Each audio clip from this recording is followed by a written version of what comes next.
Have you ever stopped to think about the fans behind a band? What is it about the music that keeps fans coming back for more? Or is there more?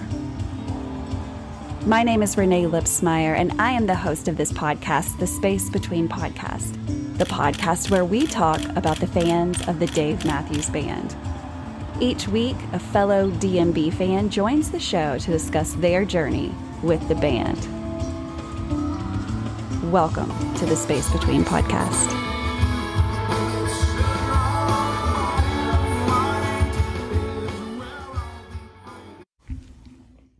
Hey guys, welcome to another episode of the Space Between Podcast, the podcast where we talk about the fans of a band that has been putting out music for over 30 years. So if you have never heard of this band, the Dave Matthews Band, it's a band that started in 1991 in a small little town, Charlottesville, Virginia. And so through 91 all the way to 2024, this band has hardly taken any time off in over 30 years, which just blows my mind. Every time I say it, I'm like, how does someone do this for this long? But they have been able to.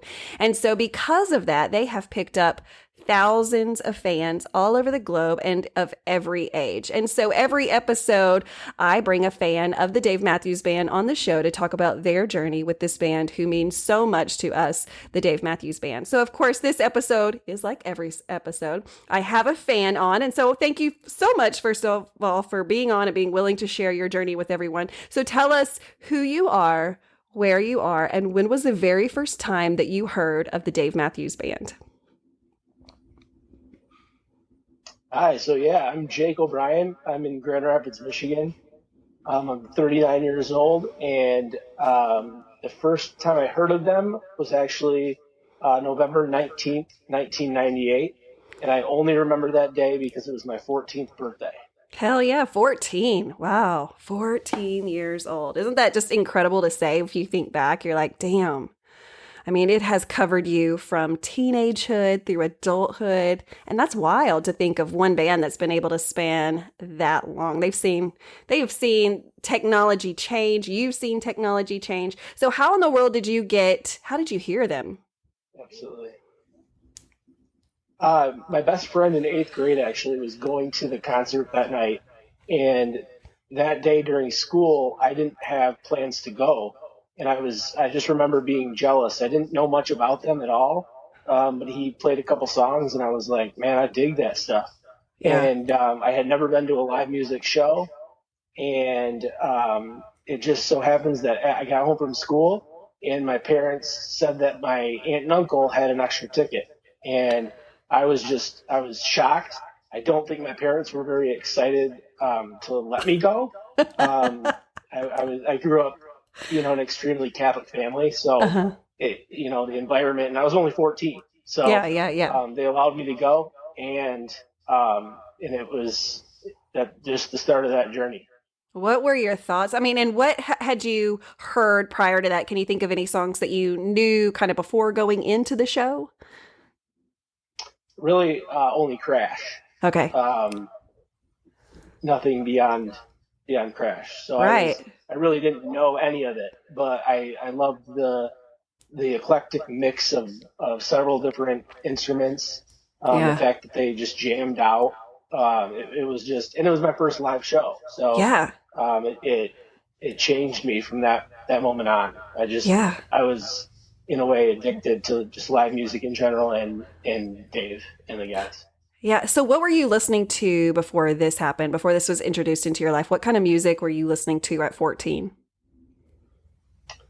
That's a really good question. I know it's hard to remember because I thought about this the other day. I was like, what was I listening to? That was a long time ago. Nothing similar. I would say I was listening to like R&B and rap. Hell yeah. And that was before the time of my other addiction, which is Taylor Swift. But R&B and hip-hop. I just had a mini stroke. I was just like, oh my God, we are going to talk about Taylor Swift in this episode then. Yeah, that's she's my number two. Me too. But so it's I kind of left the R&B and hip hop in the back seat. and Yeah. got on the Dave I mean, what a bandwagon. shift, though. But, like, again, I was trying to remember what it was I was listening to in the 90s because I always kind of default to saying that I listened to 90s country because for me, like, remembering back, I grew up in small town Texas, so that was just kind of what was around me. But thinking back to country music in the 90s, it sounded completely different than it does now. And I still dig like some 90s country music. But then I was like, that's not all I was listening to because I held on to that in no way. And so I kind of kept reviewing like, what was it about the 90s? And that's exactly what it was. I mean, Keith Sweat, so many amazing artists were part of the 90s and helped shape who I was and moving forward. I mean, I also grew up in a very religious household. And so I remember, we had like, was it BMG and Columbia House that would like mail you CDs if you like Yes. promised or whatever to Yes. pay Yeah. them. Oh shit. I got them a Right. couple of times and that was stupid. But the CDs that I was ordering was not the Dave Matthews Band. I didn't meet them until later, but, I remember I ordered a Snoop Dogg CD because like he was in the hype back then. Like it was good. It was, Yeah.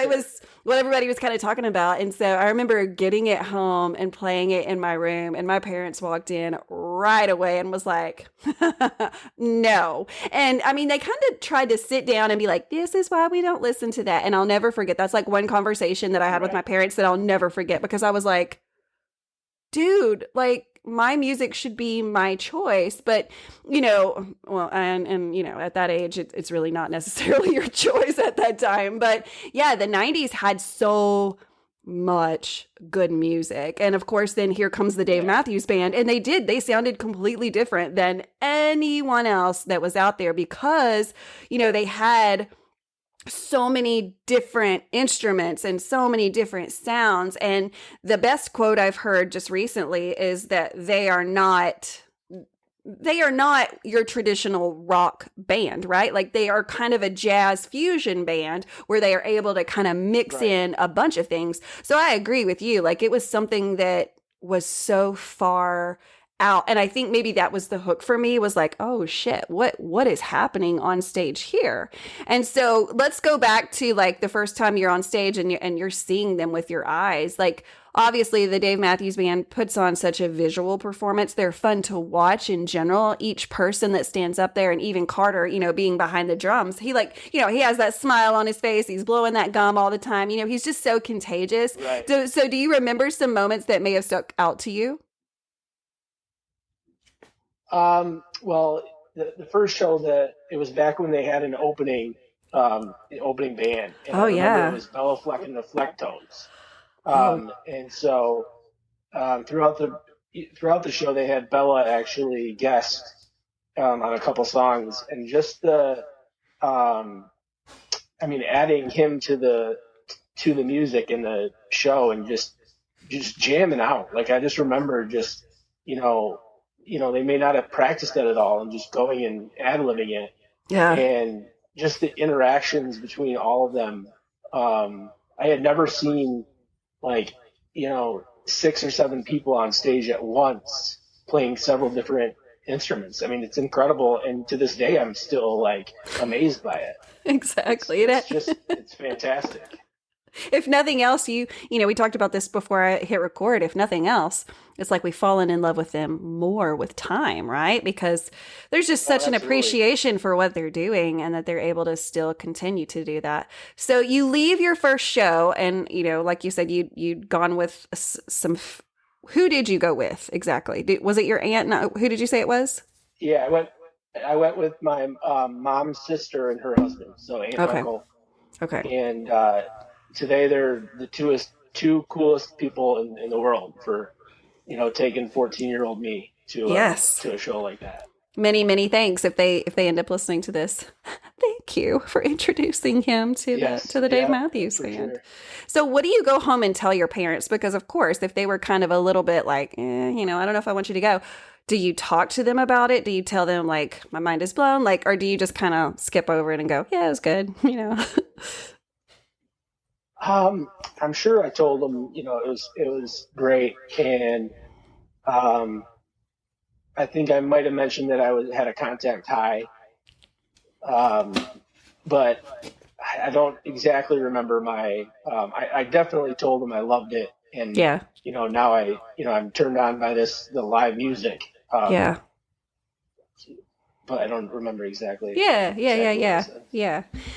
So what are the next steps? So you've seen them once, and because of the time that you did see them, really before you knew a lot of their music, I'm sure that kind of fueled the fire to like find more recordings, right? And so in the late 90s, that was a little harder than it is now.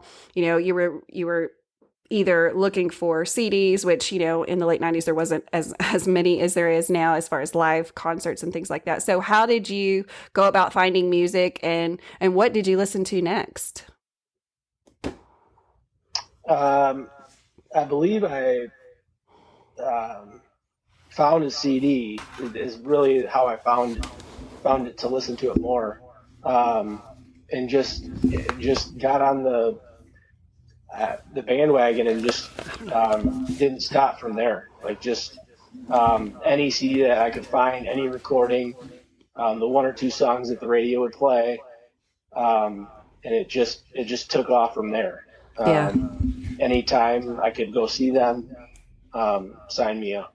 Yeah, absolutely. So when was the next time you saw him? Was there some time between that, and where did you live at the time? I've grown up actually where I currently live, Okay. in Grand Rapids, Michigan. I've moved around to several different states, but I've returned to where I saw him the first time. But Yeah. Yeah. I think the second time was my home venue now, which is outdoors because they summer tour all the time. So Yeah.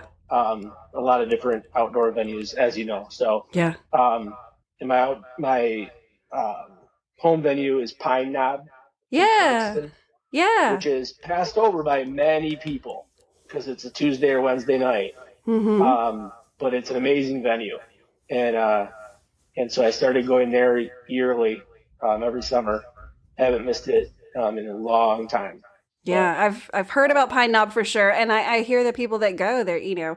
First of all, there's never a bad show, but those Tuesdays, Wednesday shows are harder to get to because, of course, most of us are adults now. We have those jobs. We can't use yeah, all of our PTO, for those weekday shows. But right. I've never heard a bad thing about a Pine Knob show. I've only ever heard positive things like, wow, we got to shop, never miss a Tuesday show. Those are the things that we hear. And so that's a great home venue for sure.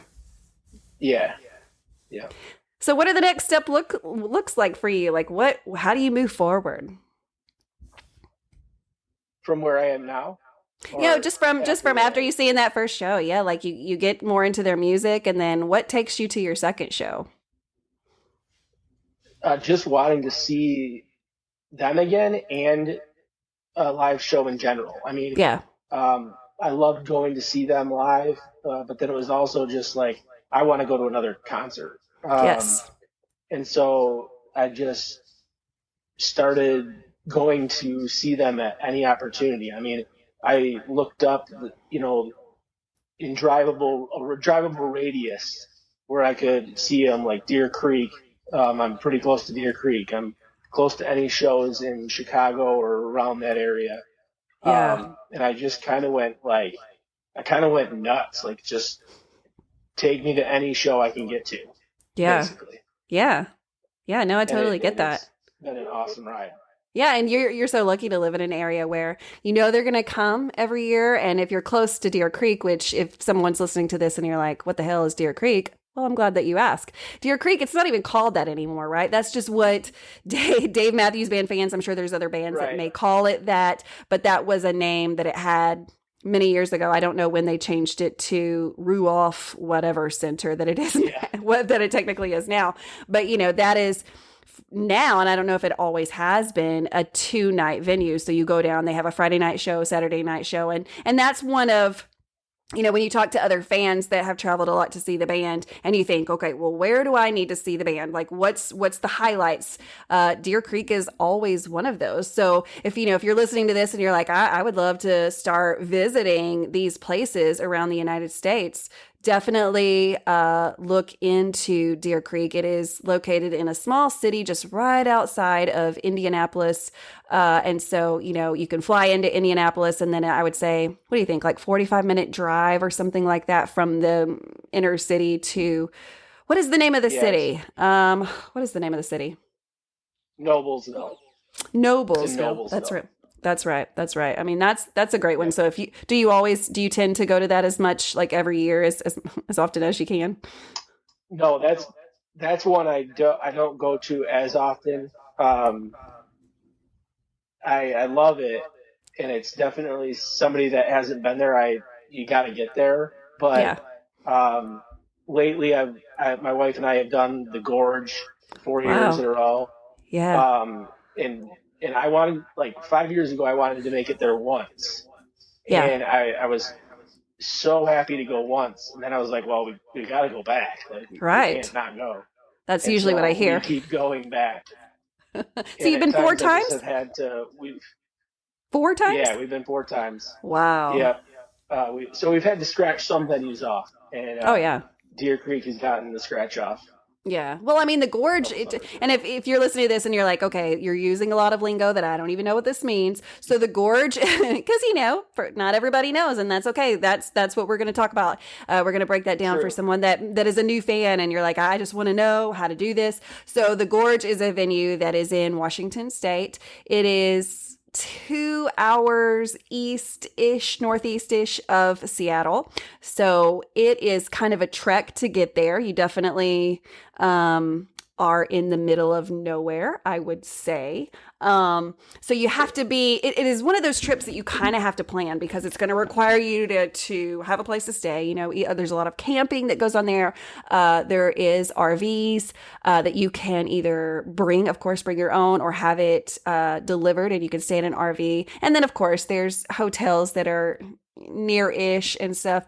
But it's a 3-day show. It's a Friday, Saturday, Sunday, and it's always done on the same weekend, which of course is Labor Day weekend, which fans have titled it Labor Day weekend. But it is such a great venue. A lot of people call it the Mecca of the Dave Matthews Band world. Of course, there are other bands that perform there regular, so on the regular. So it's a venue that a lot of people go, but Dave Matthews always has it reserved for that Labor Day weekend. And so the fact that you've been 4 times just proves to everyone that's listening that you have a special place in your heart for that weekend. So what is it about the Gorge that you guys love so much?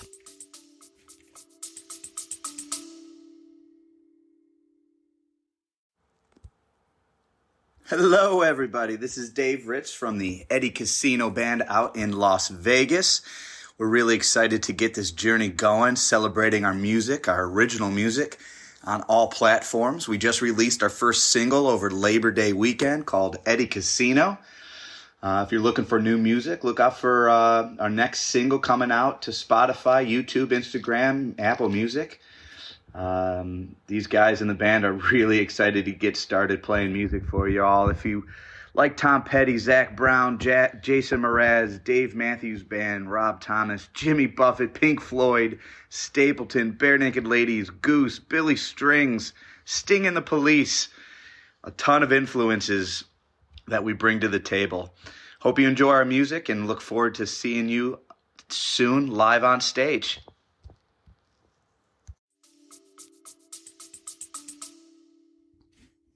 The scenery. I mean, obviously the band. Seeing the band there Yes.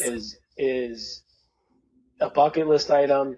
Um, it's the scenery. It is so incredible how it's in the middle of nowhere, and all of a sudden you're just in this venue that Dave and the boys play amazing shows back to back to back. It's the camping. It's the winery that's very close by that puts on fantastic live music shows during the day. And then lastly, it's the people. Like, I have met so many amazing people that have become best friends Yeah. that I never thought, like, without the band, I don't believe I would have met. I mean, Right. um, just amazing people. Yeah, It's more than just the band at that point. It's it is. um, just best friends that'll be lifelong friends. Yeah. So when did it kind of evolve from just kind of chasing the music to being introduced into the community? Because, you said you have met so many people that have turned into lifelong friends. And I think that's a real common story when it's, when we're obviously talking about the fans of the Dave Matthews Band. But when did it make that turn for you? When did you really kind of get involved when it came to other fans? Yeah. So there was a period of time where I would go to shows a lot of the time with my significant other at the time of each concert. So if I was dating somebody, I would go with that person for several shows, however long we were dating. Right. And then it would be a new person. But I didn't get really heavily involved with the community, I don't think, until probably meeting my wife, and we've known each other for about 10 years, where I kind of just got outside my comfort zone, I would say, as I'm a little bit more introverted. Kind of just saying, hey, I want to meet more people that love the same band as much as I do. Yeah. And hang out and tailgate or camp or so it was really when I met my wife and we started going to shows, and it became more than just going to the show and going home. Right. So, is your wife, I have to ask this question, is your wife a big fan? Is she of equal, I guess, there's no level of fanhood. I say that often, but, right.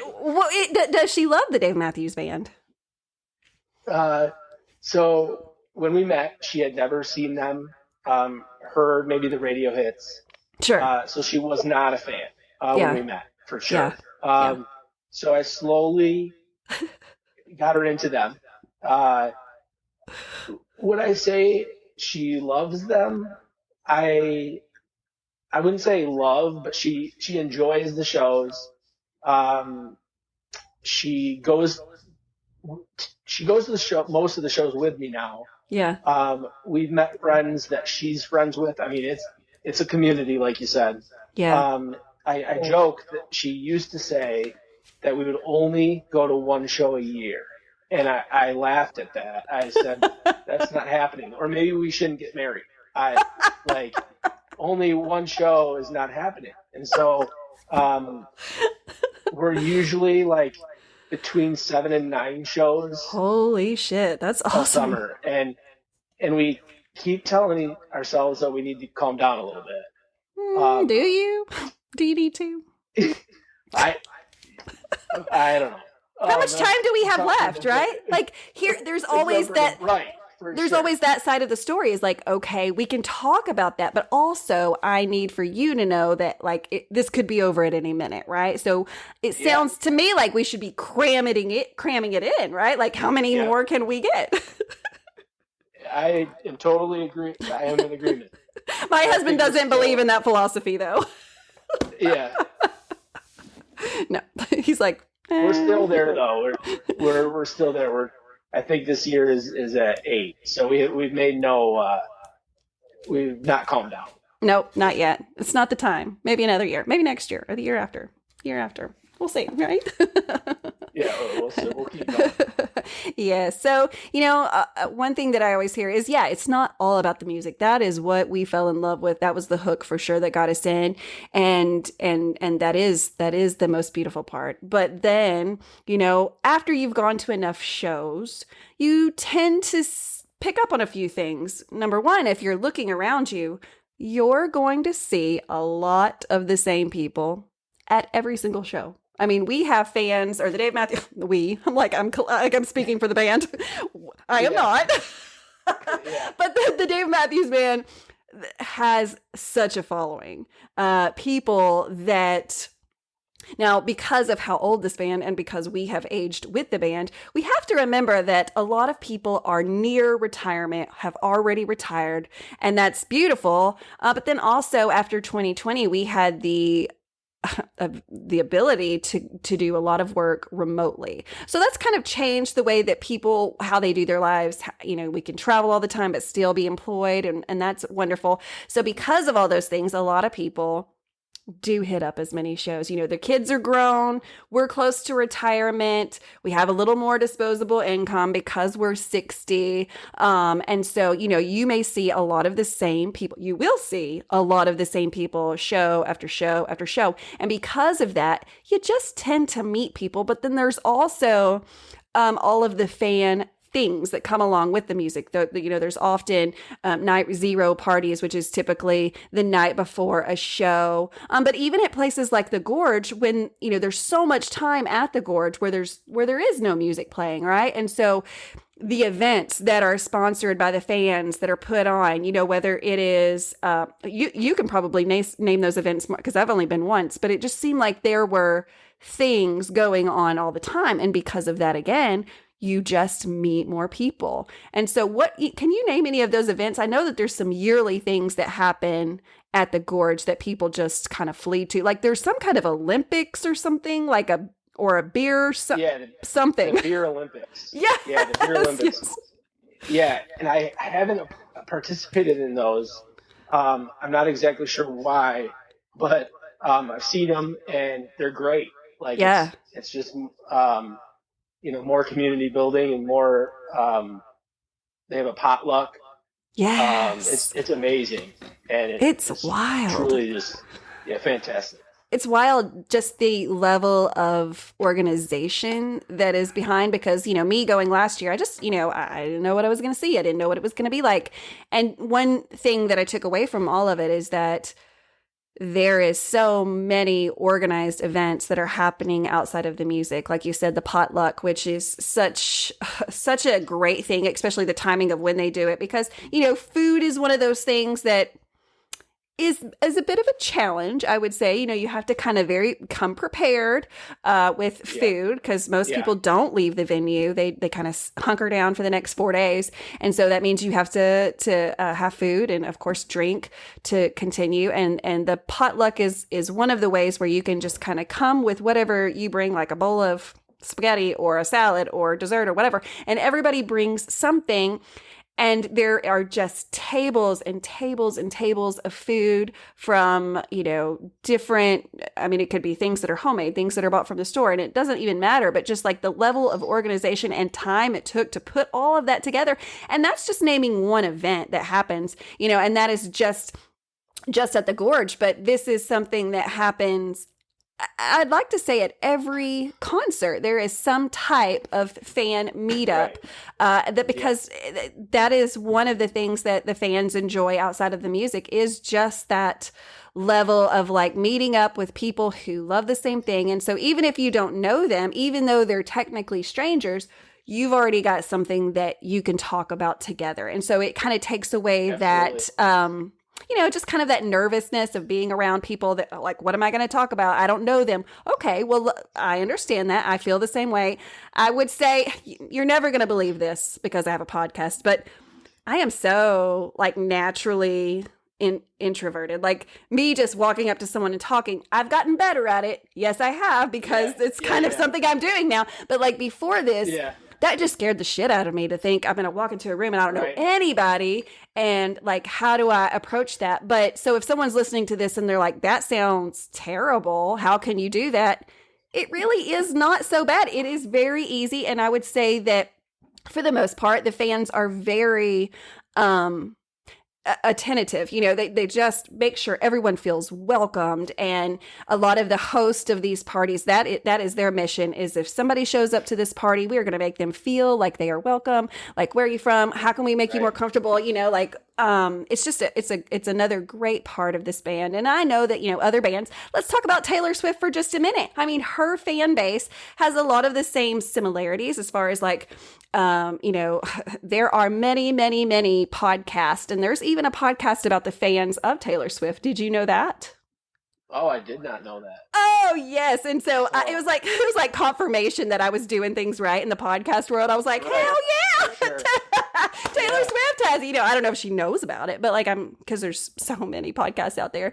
But yeah, I mean, there's some similarities. Obviously, other bands do some things that are like this. There are bands that have come before us, like, well, Fish is a good example, but they're still currently making music. But like the Grateful Dead, their following and their sense of community inside that fan world was a lot of similarities there. And so, I can't say enough good things about the fans behind this band. And I also like to mention, if you've ever had a bad experience at a Dave Matthews Band concert, it's not because of the band, and it's probably not because of their loyal fan base. There are assholes everywhere. Can I get an amen on that? Yes. Amen, amen, amen. Definitely amen. It sometimes only takes one person to ruin it for you, but you can always move, right? There's some things that, you just have to remember, okay, this one person is not representing the fan base. There's always people. So let's talk about some of the fun venues, because I know you have traveled. Like, what are some fun venues and some fun memories that you've had along the way? Probably last year we went to Saratoga Springs for the first time. Yeah. Because we have the pleasure of staying with a friend that we actually met at the Gorge. So that first time meeting her at the Gorge has developed a best friendship that we see several shows with her. We've gone to Alpine with her as well. We pick her up at the airport and we go to Alpine. Alpine's definitely one of my new favorites. It's great. We went last year for the first time. And that's in Wisconsin. If no one knows, that is in Elkhorn, Wisconsin. And then Saratoga Springs is in New York. So, yeah. In New York, yep. Yeah. And then, sometimes I enjoy an inside show during, if it's the winter, and you can't have the Dave depression. So, the winter tours are always fun. I saw, Madison Square Garden a couple years ago. On my birthday again. So shit. How was that? I've never been to Madison Square Garden. It was amazing. Night one, we had really good seats, right? Like, on the side, not on the side, but like one over, and we had just a direct line, great view. The second night we were closer to the top, but we were in the building. It was my first time to New York. So it was just a special, and on my birthday. So wow. And we were we had a couple other friends that we had met at other various, another guy that we met at Alpine. Yeah. So it kind of like we meet people at different venues all over and just meet up again.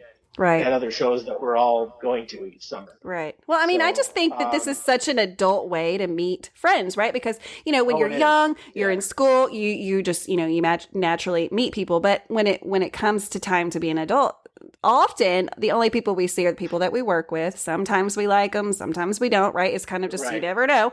But this is a great way to meet people. And it's no different than I often like to compare what we do to what other people do for like sporting teams. Like I know that there are people that travel to see different, whether it's basketball, football, soccer, whatever your sport is, people do travel to see that.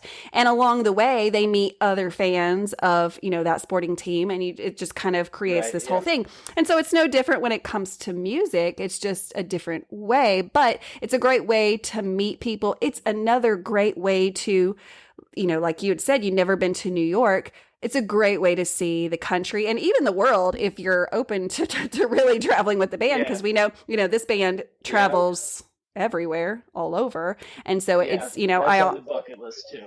Yeah. Wow, right? I know, me too. I've never been out of the country except for the one, I went to Mexico this year to see them, to see Dave and Tim. But, I don't think there's any place that I'm like, no, I don't want to go there. Anywhere the band is playing, sign me up. And they've never failed me as far as like taking me to a place where I was like, well, this is kind of shitty. Like it's never happened. It's just never happened. Yeah. I'm never coming back here. It's never happened. And they've been I use my home state as an example only because here's why.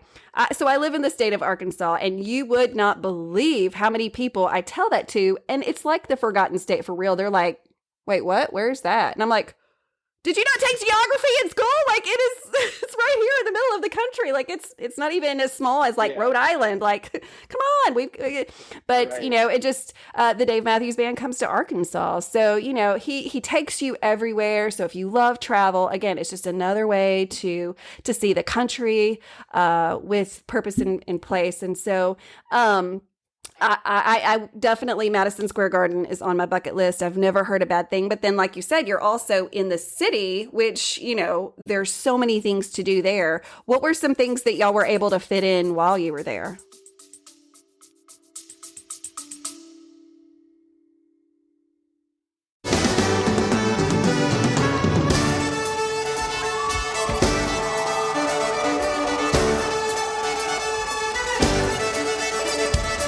What's up, everybody? This is David with the Dave Matthews Tribute Band. We're a nationally touring tribute to DMB, playing shows all over the country and beyond. Our goal is to bring you back to the classic sound that you fell in love with in the 90s and the 2000s, featuring a violin, saxophone, and maybe some keyboards sprinkled in as well. You can find out information about all of our tours and shows by visiting thedmtb.com. You can also check us out on Facebook and Instagram and other socials by searching the Dave Matthews Tribute Band or the DMTB.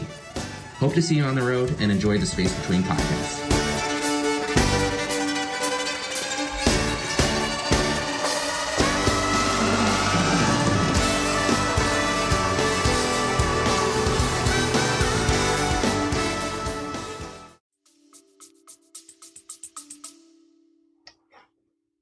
To be honest, we just kind of walked around and sightseed. Yeah. We didn't really we didn't have an itinerary of things we were going to actually do. It was a very quick trip. I mean, we flew out on Thursday, shows Friday, Saturday. We flew home Sunday. And that's my advice for people that want to save their PTO is just Thursday to Sunday. Yeah. And get home, just be tired and nap later. Power through. Yes.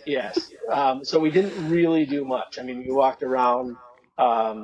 We walked through one of the nighttime talk shows that's there. So we didn't really have a lot of plans. We just kind of just walked around. I think, you know, in a city like that, you don't really necessarily have to have plans because just being there and seeing, you know, I'm from a small town. I don't know, you know, what your town looks like, but like New York City is just, you could just stand there and just look at the buildings and go, oh my God, this is so much. Yeah. It is so much. And it was amazing. It never closes down. Like you can always go, you could go out at 2 a.m. and find a restaurant to eat out. That's not the case where I live. And so it was just like it was like being on a different planet, you know, obviously for me, like everyone talks different, you know, like it's like a whole vacation that I'm just like, oh Jesus, this is amazing. I've only been to New York City one time and it was not to see the Dave Matthews Band, but I hope that the next time I go, that is what it's for. Yeah. So we'll see if they do a fall tour. We went to Times Square, which was fun too. Yeah, that was really cool. Great to see. But, yeah. So, you know, as far as the music goes, do you have any kind of music? Like, were you ever in band or anything in school? Like, I mean, I wasn't. I was never that cool. My parents put me in piano lessons for the majority of my growing up years. Yeah.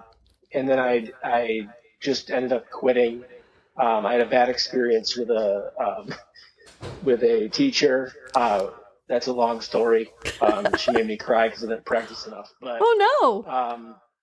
So I quit. I mean, I wasn't in band or anything, but I played just in lessons. Yeah. Well, I asked that because, you know, I always try to feel someone out. Like, did you play the sax? Like, trying to figure out like, what was it about this band that like entered your ears? And for me, I have a very similar story as you. I was in band for like a blink of an eye. I played the clarinet for a very short time in 8th grade. And again, I had a bad experience with my teacher. She just wasn't fostering like for me to fall in love with this music. It was more just like, rules. You have to do it this way. And I just didn't have a clue what I was doing. And so I dropped out almost immediately, which was probably not the right thing. But for me, whatever, it is what it is. So but I always had like this love for music. And I think that's why I kind of jumped into band was I wanted to be part of that world. And obviously it didn't work for me to be a musician, but that didn't change the fact that I loved music. And moving in time a little bit, I ended up marrying someone that was in band and loved like being in a jazz band, and he played the bass guitar. And so I think, again, that just kind of fostered me loving, but also recognizing different kinds of music. And so when I found the Dave Matthews Band, it was like everything that I knew, but also everything that I didn't know could be put together. Because again, traditionally, you don't have somebody just shredding the guitar. And then also you have a saxophone player. It's like those two things don't typically go together. Right. But in this scenario, it did, and it worked so well. And so, I always try to get a background on people when it comes to music. For you, it sounds like it was similar. You just loved the sound. And again, it was something you had not heard before. Definitely, yeah. Just like you said, just the mix of instruments and putting them all together on one stage and how they sound. It's just, it's incredible. And 25 years later, for myself, I'm just still amazed. I mean, you can hear the same song every summer at each concert played a different way. It's just it's amazing. Like, it baffles my mind, and that's why myself and so many people are in love with them. Mm-hmm. Yeah, it's a chase, right? Because now, that even if you've loved this band for 10 years, 20 years, 30 years, what you heard 30 years ago, you may hear something similar, but you're never going to hear it exactly that same way again. Right. And even so more now that because we, throughout time, the band has had to have a few changes when it comes to like members. Obviously, we had a death that occurred, and so there had to be a replacement there. But then, people have dropped out. People have been asked to leave. And so there's been a few changes. And so, of course, that made the music sound a little bit different. But also there was some beauty in that too, because they brought a unique sound. So it's just kind of changed. And I think that for me, like when it comes to the 90s, I break it down like 90s, 2000, 2010s, and then we've got our what we're working on now, the 2020s or whatever, however you say all that. And each decade has such a very different sound. But as musicians themselves, they've constantly been growing, constantly been picking up new things, right, as musicians do. And even like their voices, Dave's voice has changed. It has matured so much as he's matured into, from this 20-year-old, like awkward-y type kid with a squeaky voice, as he's matured into manhood and fatherhood and all the things. And now he's 56 or something like that, 57 something. Yeah. His voice sounds really different. So again, that music, because of that, now the music sounds different, right? The songs sound different. And so it's just been change after change after change, but nothing bad. I've never, some people will say, the 2000s were not my favorite. Well, I will never say that. Is there a decade for you that kind of sticks out that you really liked? That's a good question. I really enjoy where they're at now, with the current members. I loved Leroy, and the sound was, like you mentioned, was different, and they've evolved. I love Buddy's energy. I enjoyed the sound of the violin and Boyd, many, many years ago. I think I love them for different reasons each decade. Oh yeah. And it's really hard for me to say I love them more now than I did 20 years ago. But the thing I like to say is everybody has an opinion. And, and you can like them 20 years ago better than now, but some people are very strong-minded as far as their opinions. Sometimes I don't like to start that conversation. It is. You're right. Some people really do have those strong opinions on And one that we'll throw it out there. People love, and I'm just saying what people are saying. I'm not picking a side. I'll tell you my thoughts on this because I love opinions, and that's what this show is about, is that we can come forward, we could talk about this band, and we can have different thoughts, but that's okay. That's your journey, not my journey. And so just, whatever. Sure. But one thing that I hear often, of course, is Boyd, having him on stage and having that sound of the fiddle or the violin, whatever you want to call it, and how people really miss that and how people really want that sound to come back. Well, okay, let's talk about it, right?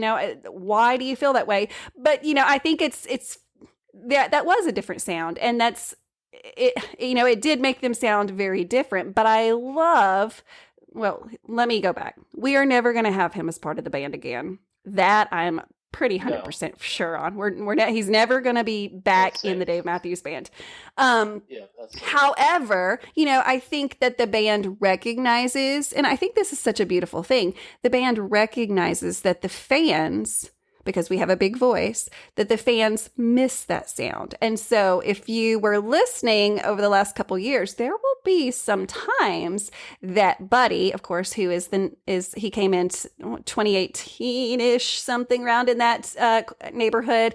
He has from time to time brought in that fiddle sound electronically through his keyboard. So they're very aware of the fact that, okay, I know you guys like that, and we're gonna give it to you in a different way, but like we're gonna try to replicate that sound from time to time. What are do you have any thoughts? And you don't have to say anything if you don't want to. You can say, hey, let's skip that. But like, any thoughts on the Boyd Tinsley years with the Dave Matthews Band? Oh, I thought he was a fantastic talent. I loved the band with his sound in it. While it lasted, I think there was a time where it kind of dropped off, and decisions were made, and I'm glad they were. But yeah, I enjoyed the sound. Would it be great to have a fiddle player in the band again, or once in a while? Sure, but sure. I think they sound great now. I agree. This is, and I say this over and over, this is my favorite time when it comes to the sound, just because I think they're so on right now. Like, there is not a missed step when it comes to this band. Like, every sound is perfect. I think that Buddy has just been this addition to the band that is undeniably contagious. Like, that smile that and just the energy and the way he plays and the way that he's totally in tune with, the other members. That's just, it's such a beautiful thing. And so I think that, time moved on. We had to have some new members, some new sounds, different things. I think he was just such the perfect addition to the band. And so this is my favorite decade for sure. If I have to pick one. But I think talking about Boyd Tinsley definitely opens up the conversation to talk about the upcoming Rock and Roll Hall of Fame induction, which I'm just so excited about. Was it something that they had to have to finish off their career? No, and I think that even the band recognized that when they were kind of snubbed, if you will. They were like, hey, that's a great honor, but we don't have to have that in order to feel like, like that we've achieved anything. Like, it's not about that. But rightly so, they are being inducted this year, and of course they've released the fact that Boyd will be one of the inductees. Any thoughts or words on that? He was part of the band. I know. I don't. That's right. I don't technically know the rules of the Rock and Roll Hall of Fame as far as how long you have to be in the band or when. But he was in the band. It's right. He played a significant role in the band. So I guess I don't have a. You're.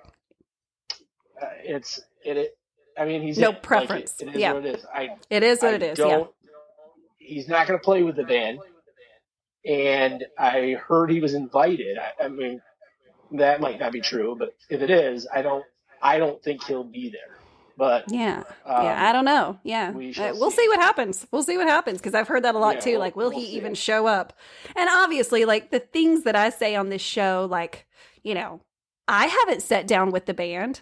I haven't heard this from the band. It's all things we collect from, the internet or different sources or whatever. And so whatever happens, we'll all be surprised when that happens. But, that's something that people are talking about when it comes to Boyd Tinsley is, oh, okay.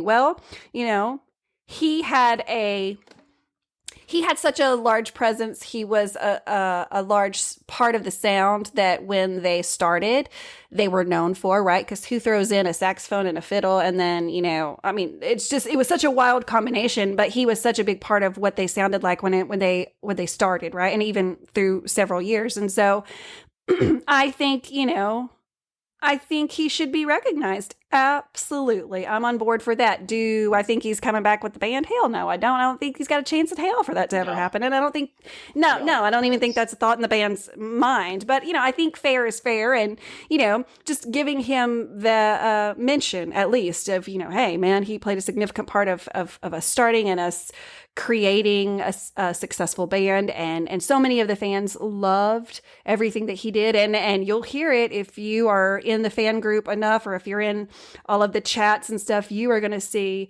thousands of fans that are begging for him to be part of the band again. We can wish, but I want to be a millionaire. That ain't going to happen. So, we can wish all we want, right? That's probably not going to happen. Probably. I don't think it's going to. No. So, speaking of different people's perspectives, one of the new things that I did, I always say we, but it is just a team of one here. I am Renae, and I'm doing all of the things now. I have started editing my own shows. I'm doing anything that you see when it comes to the Space Between podcast. It is Renae doing it, and so pray for me, right? It's a lot sometimes, but I'm so happy. Fantastic. And honestly, I am so impressed that I've been able to do it. Cause this was not something that I was trained to do. So, but it's because there's so many amazing stories when it comes to fan. Thank you. Thank you. It's surprising to most people that I'm doing this. I don't know. But anyways, so part of season 5, which if you're listening to this, welcome to season 5. I've got 100 and something other episodes, which again is just mind-blowing. But so one of the things I started doing for season 5 was a Space Between voicemail. It is part of the Google voicemail system. So if you call it, you're not going to get me. You just get straight to a voicemail. You leave a voicemail for a chance to be played on the air, one of these podcast episodes. And that just gives us some talking points. So if you have any kind of trivia, if you want to do a shout out to the many, many fan groups that there are, whether it's based on a state or whether it's part of the Gorge crew or whatever group that you're part of, because man, there's a lot.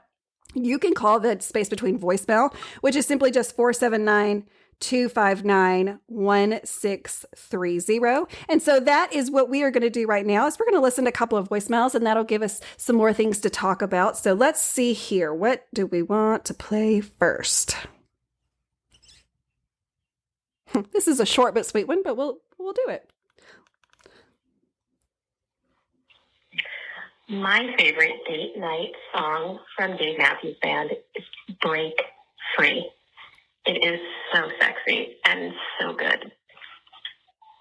So one of the things that I do often on social media is post questions that kind of prompt you to give me an answer. And so that is what I did was I posted a thing that said, what's your favorite date night song when it comes to Dave Matthews Band? So, of course, she said hers was Break Free, which is a song that's been around in the Dave Matthews Band world for a long time, but it had never officially been on an album or a studio album until 2023. And so that was such a sweet surprise to get it. And it did kind of, I think with any music of the Dave Matthews Band, there's the studio version, the album version, and then you've got your live versions. And those often sound very, very different.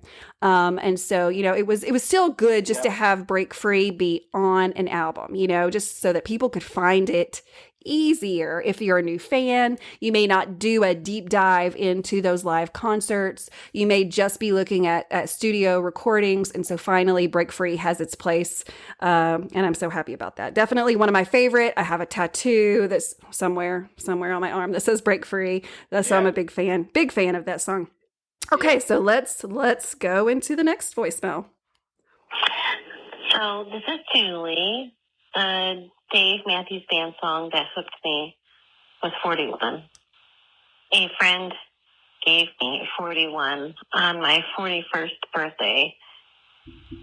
Yes, I'm late to the Dave game, but that song saved me in every possible way at a hard time in my life. And those lyrics are my mantra. I love that. 41. I mean, that's a favorite of yours, right? It's a favorite of everybody's. Oh, for sure. Absolutely. And every 41, like when you see the number 41, it's every time. It's everywhere I go, I see 41. It's everywhere. It's good, man. It's just so good. Voicemail. So. Oh yeah, yeah. Let's see. Okay, here we go. Last one. What DMB song hooked me? Well, it would have to be a two-part answer.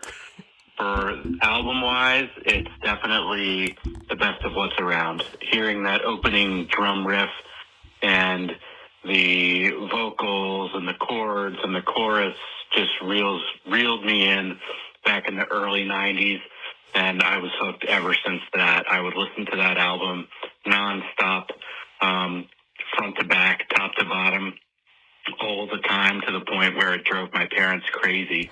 And then as a live song, I would have to say Lie in Our Graves. My first concert was in 1998 back at the First Union Center in Philadelphia. And that song was probably like a 15 to 16 minute jam.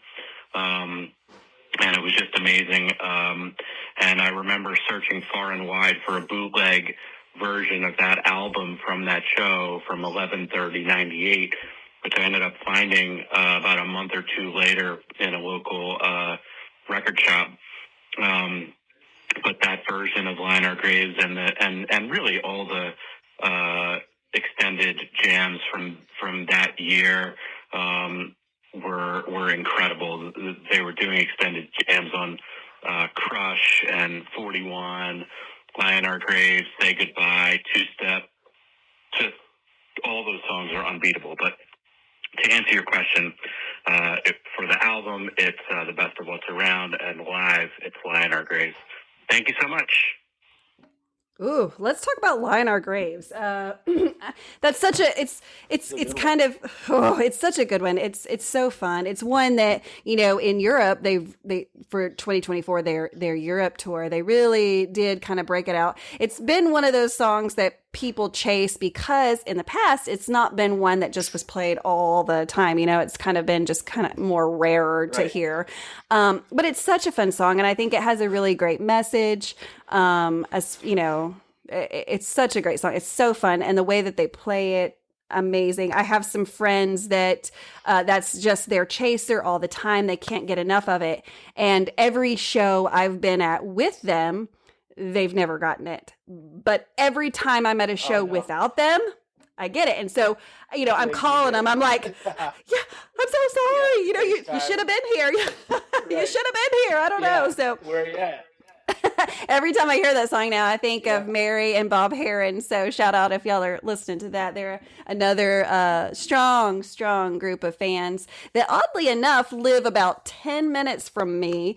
But I'll tell you how I met them was at a Dave Matthews Band concert, not even in the state of Arkansas. So it's funny how you meet people and then you're like, oh my God, we live in the same city, but I found you through this band. And so, you know, automatically we've got like that common thing that we can talk about, and they've just been so much fun. I'm so glad I met them.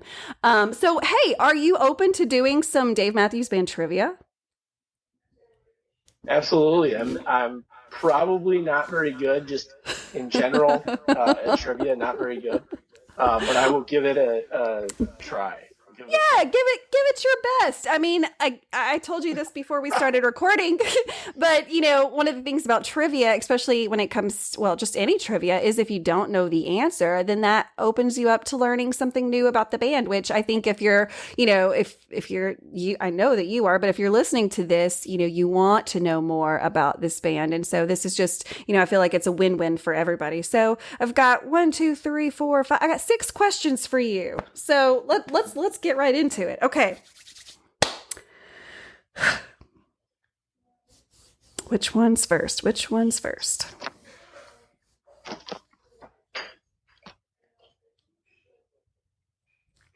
Okay. Which one of these venues was not an early venue for DMB gigs? So we're thinking back early years, and I know, neither you or I were listening to the Dave Matthews Band when it came out in 91, just age-wise. We were not there yet. I was 11 when the band came out. Right. I don't know how old you were in 91, but young. You were young. I was 7, yeah. So, we just didn't find the band in 91, We just time was not on our side when it came to that. So I'm going to list off 4 different venues that they have played at, but which one was not an early venue that they played at? Okay. So we have Flood Zone. We have Trax. We have Miller's, and we have Charlotte's. Which one do you think is not an early venue for Dave Matthews Band? Charlotte's rings a bell. I've not heard that one. Well, guess what? You're right. Charlotte's is not one that was an early venue for the Dave Matthews Band. Of course, Flood Zone, Trax is a very... The other 3, so... Oh, yeah. I mean, when you're getting into like the history of the band, of course, right when they started doing some live shows, Flood Zone, Trax, I mean, those are some of the concerts that you'll hear about from old, I don't want to say older fans, but like more seasoned fans, that they'll throw that out there fairly often and either say, hey, I was there, or have you heard the music from? And I really encourage you, if you haven't listened to a lot of their music from the early 90s, I think that you'll get a whole different appreciation for for all of it, their sound, the members, their growth. If you listen to some early 90s recordings and then you listen to the progression of the band, I mean, they've come a long way. They have come such a long way. Not that they were bad. They weren't bad then. Obviously, if they were bad, they wouldn't have even made it. But they really have just become more of a seasoned professional, right? Like, I think that just comes with time in any profession. Even if you started out, I don't care, as an accountant. Well, if you put 20 years into that, you're going to be better typically than someone that just kind of walks in the door straight out of school or whatever. And so, I think that that's just normal, but I definitely, if you haven't really listened into those concerts, listen into them. It's so easy now, right? We live in a time where you can just go to YouTube or you can just get on it and do that. And so how lucky are the fans now? So we're going to go back again early to some early years of the Dave Matthews Band. So do you remember who the original keyboardist was who left the band in 92? And that was just a year after they started. But do you remember who the original keyboardist was for the Dave Matthews Band? I do not. That's okay. His name was Peter. Peter Greiser, I think is how you say it, but he was the original keyboardist for the Dave Matthews Band. Of course, he stayed just a year, and then we introduce, do you know the second person? Was it Butch? Yeah. I don't know if he was second or not. Yeah, okay. I think he was second, Butch Taylor, and he stayed with the band for a very long time. Just amazing. And I don't know the reasons why. We'll never know I may never know the reasons why. Maybe somebody does. And if you do, call my voicemail. Again, I would love to know any kind of historical facts when it comes to this band, just so I can speak better about them. But he left the band, but he did not leave the music industry. I just recently recorded an episode that's already been released, but it was with a couple of guys, Terrence and Sean, who live in Virginia, and they have they have their own band, and they kind of led me through a story where they met with Butch Taylor. So Butch is still very much in the music industry, but he's doing more things like mentoring, helping people kind of home in on their craft. And so he's just doing things a little bit differently, but he was a big part of the Dave Matthews Band. And I hope that, you know, Peter, if he can, but definitely Butch, since Boyd is going to be part or has been asked to be part of the induction ceremony, you know, it begs the question, has Butch been asked, you know, right? Because he, again, was such a big part of their sound and who they were and really paid his time in with the band. And so I'm just so excited to see how that pans out. Okay, so let's see.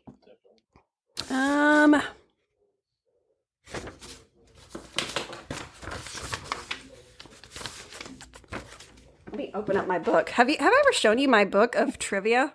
I have like a real binder with typed questions in it. Did you put it together yourself? Oh yeah, because you know that's awesome. I'm that level of nerd that's like, what do I do with my extra time? I'm gonna type up. Yeah, that's awesome. I didn't know if there was like one out there in circulation. No, I mean that's awesome. No, but you know, if you have trivia questions that I'm sure people do as time goes on, send some to me. I would love to add it, and if you send them to me, of course, I'll give you a shout out on the podcast.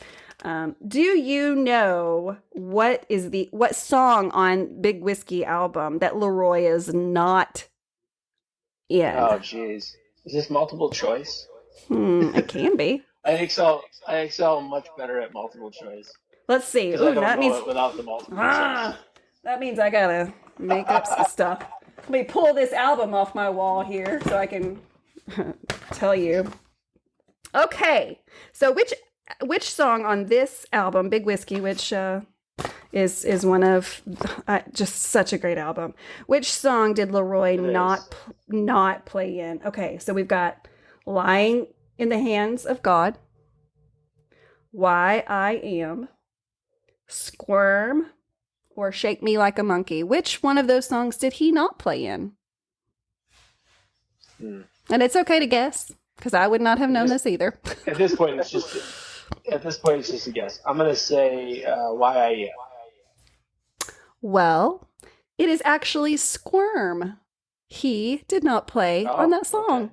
So, you know, when we get through, you just have to pop it in or press play, whatever you do, and listen to it. He was not in that song, which is just some information to hold on to later. And when you're at a party, you can pull out that trivia and be like, guess which song, hey, use it. The next tailgate.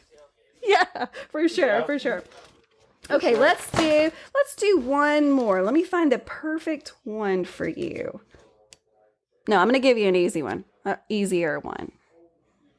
Okay, in what year?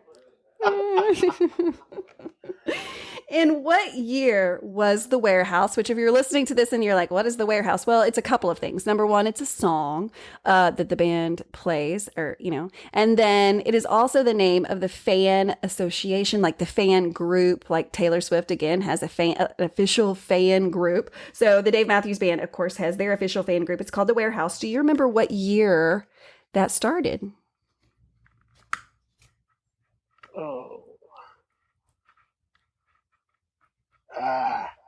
I'm gonna go.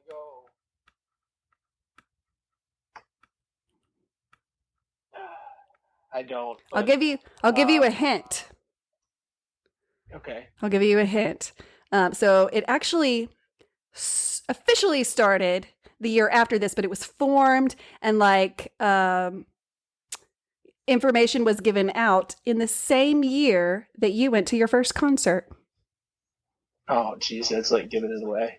1998, which 1998. At first, I was gonna guess 96, but that might be too early from their inception. So 98 makes more sense. 1998, and so it was 1999 when people were really starting to join that, and it's been so fun to to talk to people that have been part of that fan group since then. And because it has been so long now, the Warehouse, I guess, keeps up with these people who have stayed active members of the Warehouse from then to now and mails them things from time to time, kind of a nod, like thank you for supporting the band. And if you're not familiar with the Warehouse, not only is it as a fan group where there are things like chat rooms where you can, or chat, whatever you call them now, I don't know, but chat, ways to talk to different fans about anything that you want to talk about when it comes to the Dave Matthews Band. You can buy merch there now through dmb.com, well, davematthewsband.com. Because it's all now integrated. They've done some changes throughout the years, of course. But why most people join is it gives you the ability, or you loosely, the ability to get tickets at a deeper discount than you're going to buy through Ticketmaster or a secondhand or a second like StubHub or things like that. But it's kind of based on a lottery system. So, you have to be a member. You pay that $30 a year, which again is a super, I've spent $30 at Taco Bell. We can pay $30 to be part of this fan group. Right. And so it gives you the ability to say, hey, yeah, I'd like to be at Madison Square Garden in November. Put me down for tickets. And they basically, however they do it, your name goes in a hopper, whatever. If they pull it out, then you get those tickets at a discounted price. So, it's just, it's kind of like kind of a lottery system when it comes to tickets. But again, it's just saving money. Even paying that $30, you're really saving money if you get picked for tickets. And sometimes, that's one of those things people love to talk about is the ticket processing system. But that's just, it's a hard thing. I don't care which way you do it. There's always going to be people that are upset about the process because they didn't get what they wanted. And that's just life, right? Like, we're not all going to get what we wanted. I don't always get what I want. You, I'm sure, don't always get what you wanted. But what I can say is if you tap into the community, the fan community, I have never not found tickets. They're available for just about any show. They're everywhere. Yeah. They're everywhere. Yeah. So, you don't have to be. And one of the really sweet things, and it's kind of one of those unspoken rules, but people do a good job of doing that, is if you do get that $99 ticket to, a concert, if something happens and you can't go, the rules are you resell it for what you paid for it. So we're not trying to make money on those tickets. Whereas, if you buy tickets through StubHub or something, there is an incredible markup on those tickets, especially if it is a highly sought after ticket. So it's just, some great ways, some ticket tips if you guys are looking into getting into the ticket game as far as the Dave Matthews Band, saving some money. I think that's important across the board. How can we do this how can we do the most for the least amount of money? That's always the game that I'm playing. I'm sure a lot of people are playing that same game too. And there really are some great ways to save money, but it really boils down to, or at least I think it boils down to, really getting connected into this community of other fans, because so far fans take care of fans, and it's always proved to me to be a really good thing. Absolutely. Yeah. Well, I cannot thank you enough, Jake. I feel like we've chased each other a little bit. Like I know I'm hard to track down, and that is just life, but I cannot thank you enough for just being willing to share your journey. And I know that there's no way that we can get through anyone's journey, especially because we're talking about so much time. I mean, yeah, you have not been there since 1991, but 1998 is still a very long time ago. If you were to ask any teenager about 1998, they're going to be like, you're old. It was a long time ago. It was a long time ago. So, you have a long history. And so I definitely invite you to come back after the 2024 tour. That gives us some more things to talk about, because we know that, of course, the band is about to open up for their U.S. tour in Tampa, Florida. And so we will have another summer full of music, full of things that, are going to blow our minds, surprises. This band never ceases to amaze me, from just their music in general, but then also, guests that they bring out to play a song with them. And so there's always things to talk about. So I definitely invite you to come back for another episode if you're willing. Absolutely. Love your energy and keep up the good work. Thank Thanks you. for having me on. Thank you so much. But in the meantime, guys, again, if you're listening to this on your favorite podcast app, just know that you can also watch this on YouTube. It's just simply under the Space Between Podcasts. So definitely look at that and do all of the things that your 13-year-old knows to do when you go to YouTube. You've got to like it. You got to give it a thumbs up. You got to subscribe to that channel because, of course, that just gives us more love and we know who's watching that. And do the same thing for your podcast app. You know that you can subscribe. That way, every time I put out an episode, it's going to let you know, hey, there's a new episode of the Space Between Podcast. So for all of you that are listening, thank you for supporting this. This has just been like a crazy dream that I didn't even know was what was going to happen. And so it's been so much fun for me, but also it's been confirmation. And I was kind of telling Jake that earlier that like I'm not the only obsessed fan when it comes to this music. And so it's been a lot of fun to talk with other people about something that I'm passionate about and to find out that, again, I'm not the only one. So Jake, thank you so much. Guys, stay tuned. Look on all the socials. Of course, the Space Between Podcast is on every social, Facebook, Instagram, TikTok, all of those. So be sure to follow us. We're about to start having a whole lot of fun because, of course, the Space Between Podcast is on the road. I'd like to say with the band, but it's not with the band. We're just, we're kind of behind them. We're behind them. We're watching that. And documenting the fan story of that. Because again, that's my favorite part is just the fans behind the band. And so until the next time, guys, peace, love, and Dave Matthews Band. Thank you so much, Jake. Yeah, see you on the road.